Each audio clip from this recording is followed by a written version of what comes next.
Hey, Dr. Robertson. So, what are we talking about this week? Today we're going to talk about the words that you put on a menu. Menu Words. copy. All right. So, you know, it's fun that when you write a menu, one of the things you should always think about is have somebody proofread it for you. I don't know why. I mean, I love seeing, spelling errors and basic things wrong on menus.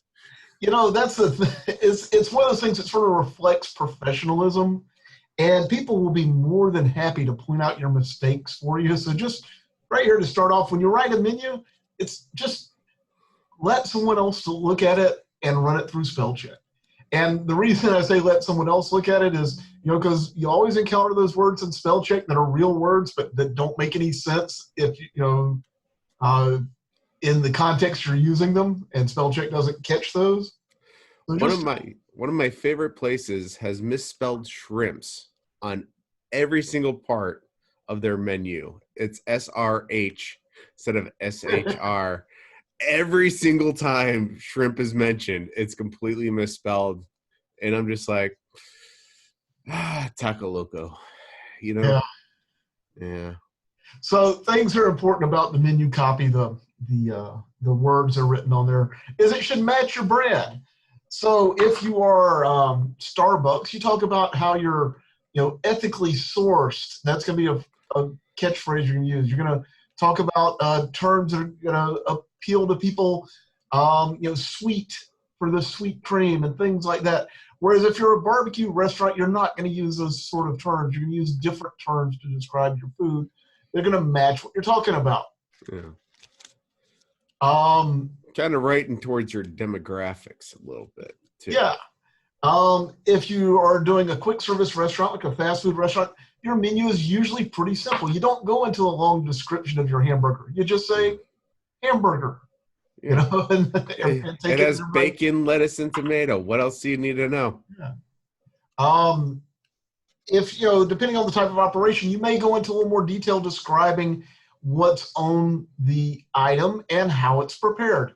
So if you are, maybe you're very proud of the fact that you do a lot of, you don't buy industrially farmed meat. So you're talking about they use Neiman Farms pork. That's a brand, and it drops. It carries some connotation of what your operation is like. Or you could say that you use Black Angus beef. We're just talking about using a higher quality cut of beef than you have to. Then you can talk about your cooking technique so that people understand what they're getting. If you're going to get something that, you order a fish sandwich or fish tacos, one of the things that when I order fish tacos that I wish people put on the menu is this fried fish or grilled fish?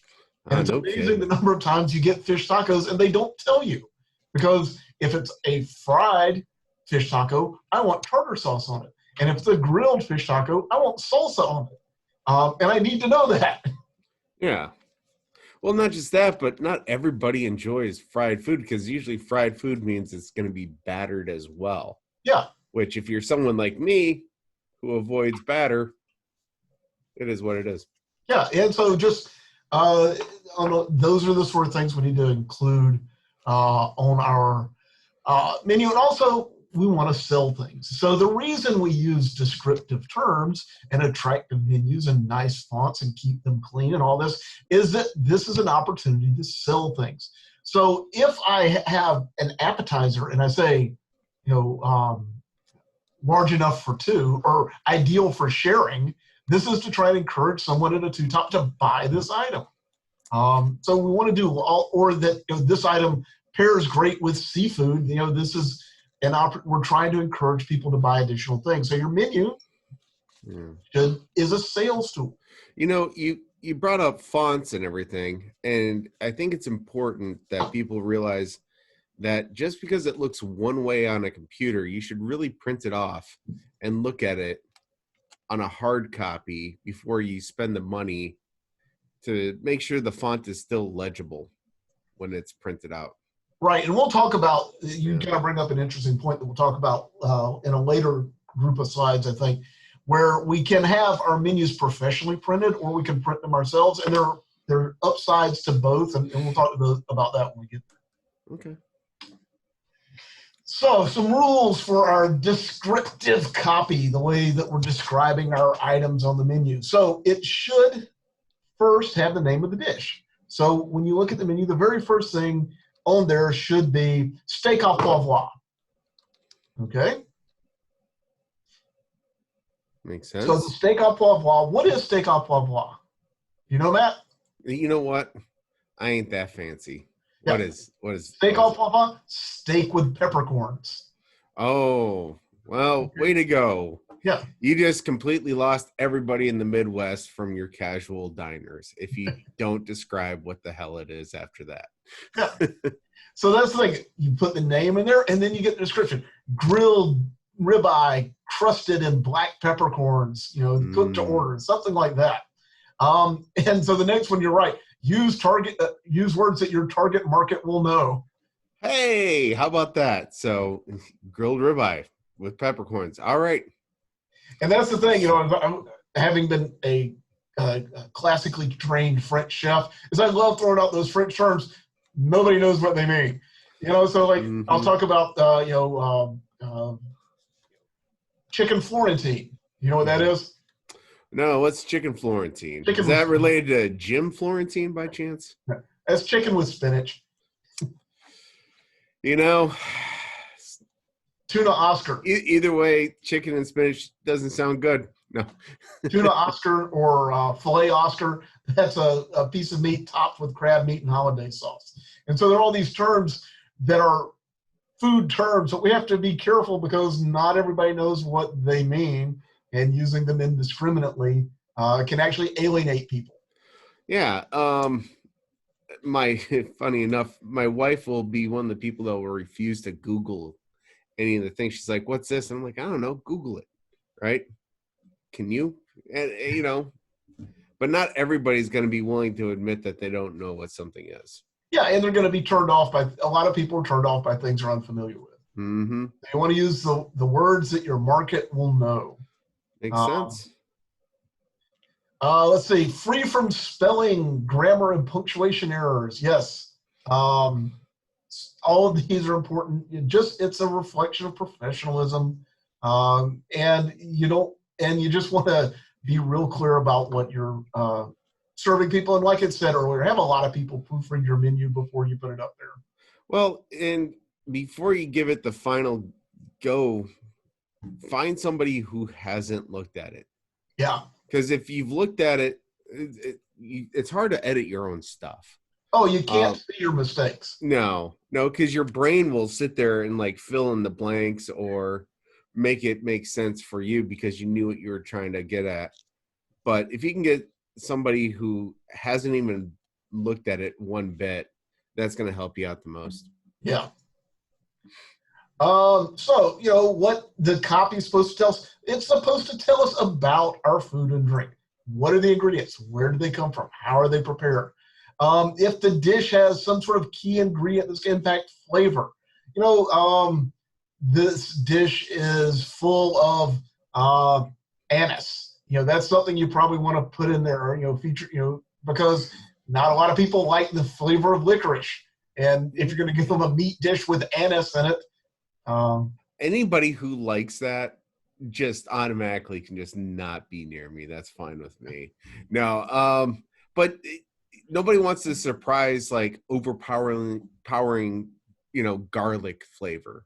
Sure. It's or if it's too hot.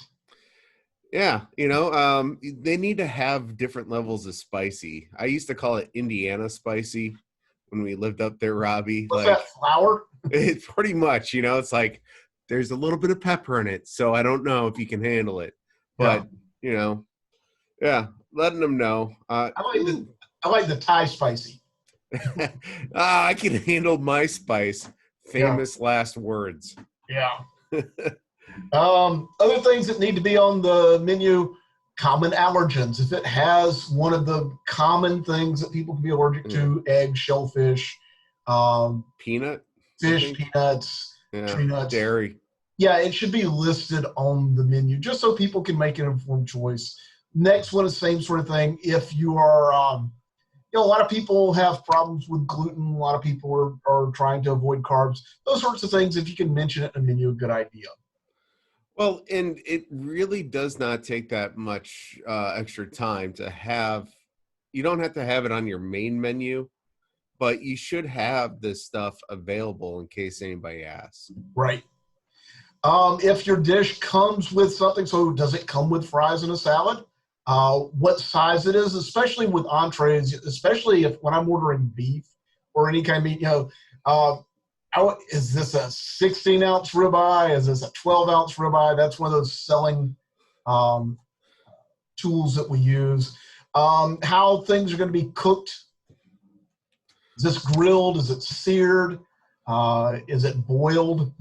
Well, and you bring up ribeye and stuff, like what temperature availabilities, and is there a warning on there about that too?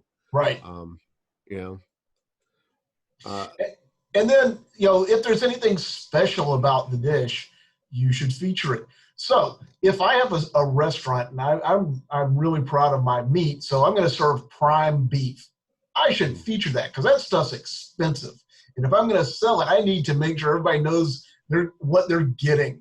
Same thing if it's Kobe beef, the special cows from Japan. I want to put that out there and say, hey, this is Kobe beef. It comes from Japan. These cows are special. The meat tastes amazing. The marbling is incredible. Anything like that makes it special, we want to feature on the menu. Oh, looks like I skipped ahead. Other things this is important. Truth in menu. This is a legal standard. You have to follow this. Okay? If you don't follow these rules, you're breaking the law and you can be sued. Okay? Don't open yourself up for this. Yeah, you're not going to say that you have morel mushrooms on there when you're just putting button caps on. Yeah, no. So first thing, quantity. If you say it's a 16-ounce ribeye, they better average 16 ounces. Some of them may be 15 and a half, but if you have a 15 and a half, you better have a 16 and a half in there too. Yeah. And I mean, normally you put down the disclaimer that it's pre-cooked weight and all that good stuff. But yeah, you don't want to be bragging that you have half-pound burgers when they're really closer to a quarter-pound. Right. Quality. So again, I'll stick with meat. If I say something is prime meat, it better be prime that I serve. I can't put chuck on the plate and call it prime. Prime is a term that has meaning, and it designates quality, and I can't just say that I have it and it's not. There are lots of terms like that. I can't say something is grade A if it's not. Yeah. It's just, I mean, and eventually somebody's gonna call you out, Yeah. And yeah, you just there's no upside to it. There's no long game in lying about what you're doing. The price, be honest in your prices. That's pretty straightforward. And some items we can't price exactly, so sometimes we'll have things that are market price. Things like fish change daily depending on availability. You can put market price, but the price you quote the diner better be what they are charged. Yeah. Brand names. If I say that my dish contains Tabasco sauce, it better not be Texas Pete. Because it better never be Texas Pete as well. I like Texas Pete, but I'm what's the wooden cap one? Cholula. Yeah, that's my jam right there. Get me some Chipotle Cholula. Yeah, but that's the thing. If I call it by name, it better be there. We see, especially one of the ways this shows up is in bar menus. If you're paying for Gentleman Jack and I give you a glass of Old Granddad, that's not right. As long as you pour it in the Gentleman Jack bottle first, right? Yeah. Just kidding. No, don't do that. Identification. So if I say something is, well, I mean, if I say something is tuna, yeah, and it better not be mackerel. Yeah. There's a lot of this stuff that's going on. And now, I mean, with like quality, just saying that it's grass fed when it's just normal beef or anything like that. It may Yeah. seem small, but you know, There's a difference here. there is. So, Point of origin. So these are Maine lobsters. Did they come from Maine? They better have. Wait. Now, did we just put down Maine without an E? Or no? But Or yes, you know, for local taste, are these Vidalia onions? yeah, Or are they just better yellow be. onions? Yeah. So what are some merchandising terms here? That would be what? Merchandising terms. So these are terms that I don't remember. I'll have to look it up. Merchandising, right? We also have the food preparation. So if you say that it's grilled, it better be grilled. If you say that it's fresh, it cannot ever be frozen or, you know, pre-prepared or anything like that. It can't be canned or dried or processed, you know, because we're not going to sell anything that's sold or processed or process anything that's sold or bought, right?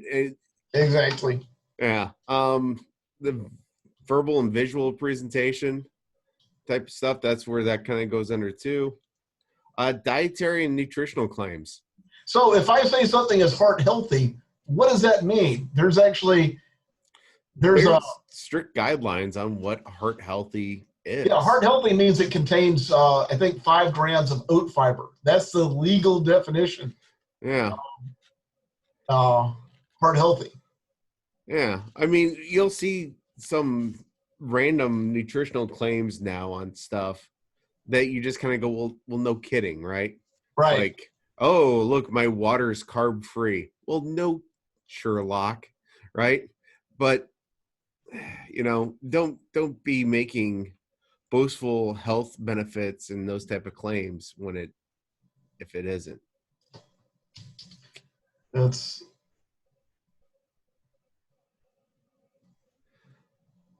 all right.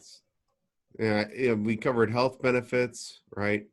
So you said heart healthy, low sodium, low fat, cholesterol, all that stuff. You know your product. Okay. Other things. Your menu is a sales tool.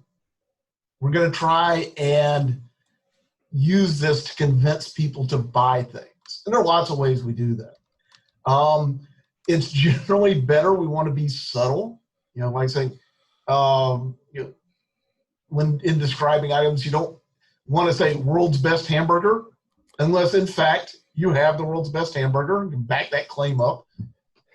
It reminds me of what was that movie, Elf, when he sees world's greatest cup of coffee. He walks in, congratulations, right? Put an asterisk, you know, as surveyed by me, you know, like I awarded myself the world's greatest hamburger. But yeah, you don't want to sit there and, you know, brag about stuff. If you're the only burger place in town, you say, you know, local's favorite burger because it's the only burger. Yeah. Sure. You want to accurately describe what's in there, what it's going to taste like, and keep this in mind when you're doing your menu. Not everything can be your specialty. You can't be a barbecue restaurant and a seafood restaurant and a pasta restaurant. You know, you can't do it all to the, and have that be your signature. Yeah. There's always going to be one item that you just absolutely nail. Yeah.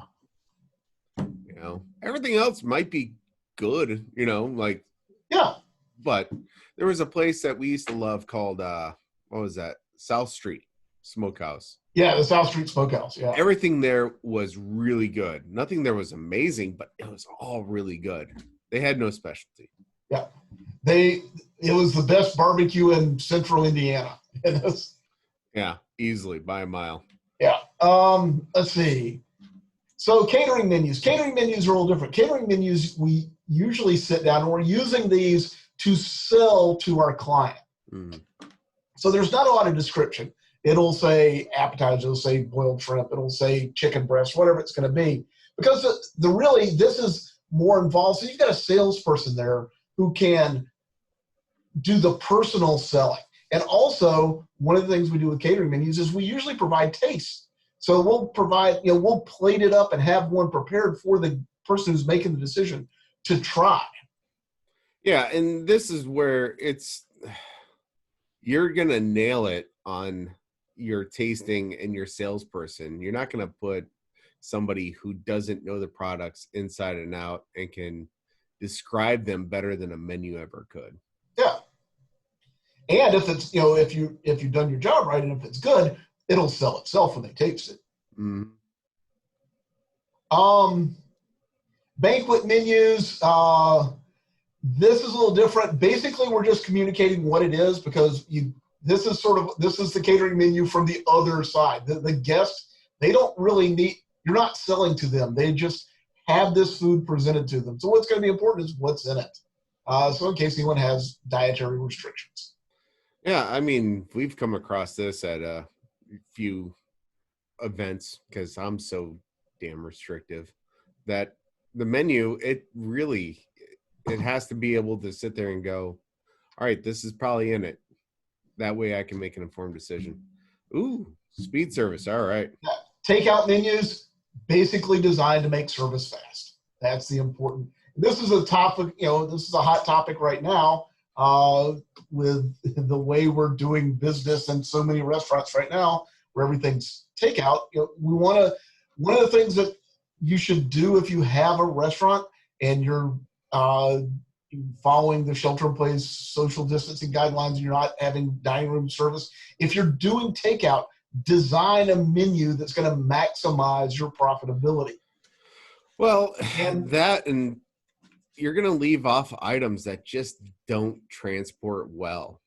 Yeah. What I used to run a small little restaurant, and we would sit there, and it was a smaller town, but we would prepare it, box it up, and then one of us would drive to our house, wherever it was far away, and eat it, because you would see, like, you go outside in the cold and everything else, and also the fries are soggy, and it's just... Yeah. Children's menus, basically keep it simple, make it easy to understand, and let everybody know what ingredients are in it and how it's going to be presented. For one reason, as a parent, I want to know how potentially messy this item is. Yeah, keep it simple. And institutional copy. Nice. We put lots of stuff on a menu besides food. Mm-hmm. And it kind of depends on where you're at and what you want to put on there. So it's common in restaurants, especially like an independent, locally owned restaurant, you'll have a little story about how the restaurant came to be or how long it's been there Mm-hmm. or when it got moved there or something about its history. Hey, Matt, you remember the Sidetrack in Ypsilanti? Yeah, I do. Do you remember anything about their history and who they were? Because they had that on all the menus. God, weren't they like a speakeasy and some other stuff too? Yeah, and they got hit by a train. Yeah. Well, there's also that place in Ann Arbor where they clap every time a train passes because it got hit too. Yeah. Yeah. For some reason, Michigan loves to get hit by trains. Yeah. The Sidetrack, though, and of course they mentioned that they were featured in GQ because of one of their burgers. Yeah. And, Oprah ate there or something. Yeah, Matt and I have an ongoing debate. Personally, I think that the Sidetrack has the best hamburger in Michigan, and he disagrees because he's wrong. There's so many other places. I like a good dive burger. The Sidetrack has a good burger, but is it great? I don't know. Okay, Matt, it's been nice talking to you. All right. So if you have a famous employee,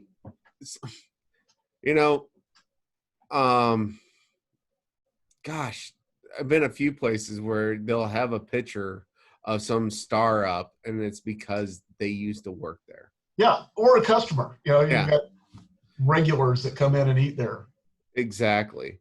Any interesting facts, Yeah, about the place, what it was in the past. Was it a speakeasy? Things like that. Yeah. Sometimes you'll have to explain a concept. Yeah. I mean, not everybody's going to get what you're going for right away.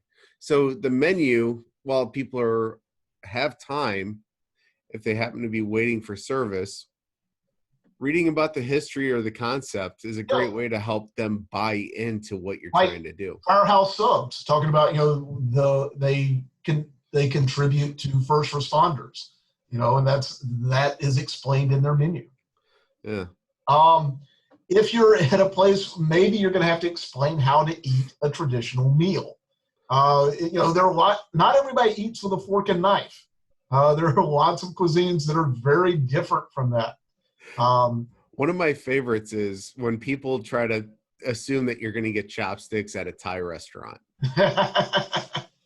They don't get that Thai people don't eat with chopsticks. What? I thought all the Asian peoples were the same. Yeah. No, not at all. Okay. It's almost like there are billions and billions of them. It's weird, it's, who knew? Maybe you want to talk about the support of local farms. Yeah, and that's something that's been hot for the last 10, 15 years. Yeah. That we're locally sourced certain things when it's seasonally available.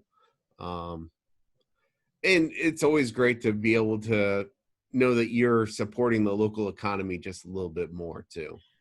And that's one of the things that we're running into currently with the COVID-19 is there are problems in the supply chain. So a lot of large food processing plants have had to shut down because workers in the plants have become infected and aren't enough people to work and things like that. And so it's actually interrupted the supply chain for lots of types of food. But curiously enough, if you're buying from a small local farm, that supply chain has actually continued to work pretty well.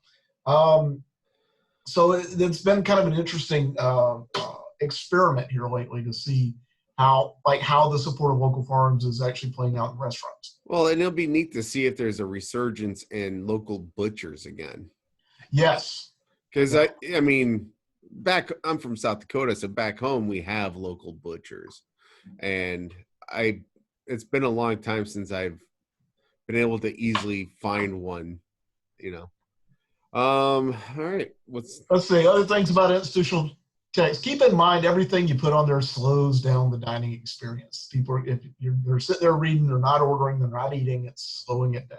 Yeah, if you're writing a paragraph per item. Right. Your photos and stuff, they might fill the space while they make it go faster. And also, some people love to just see what something is. So if you have an item what was that steak one with peppercorn? And you have a picture, but you have a picture of it, somebody might see the picture and go, oh, that's what I want. Right. You're pricing food safety disclaimers, like I talked about. If you're raw, undercooked, meat, eggs, that type of stuff. Market price, subject to availability, stuff like that. I'm always nervous when my wife orders something without a price next to it. I'm not gonna lie. Are you paying? Yeah. So, any kind of events that are going on? The rest is just information that you probably want to put on there when you're available. Let them know that you have catering. Contact information. Some people don't realize how many places will offer catering, if given the chance. Table tents, those are also, something to help pass the time while they're waiting between ordering and getting their food. Yeah. Get them excited for some desserts. Yeah, or a drink. Yeah. You know what? That giant margarita does sound good. Okay, that's it for whatever chapter that was. Hey, who knows? All right. Well, thank you, everybody. Bye.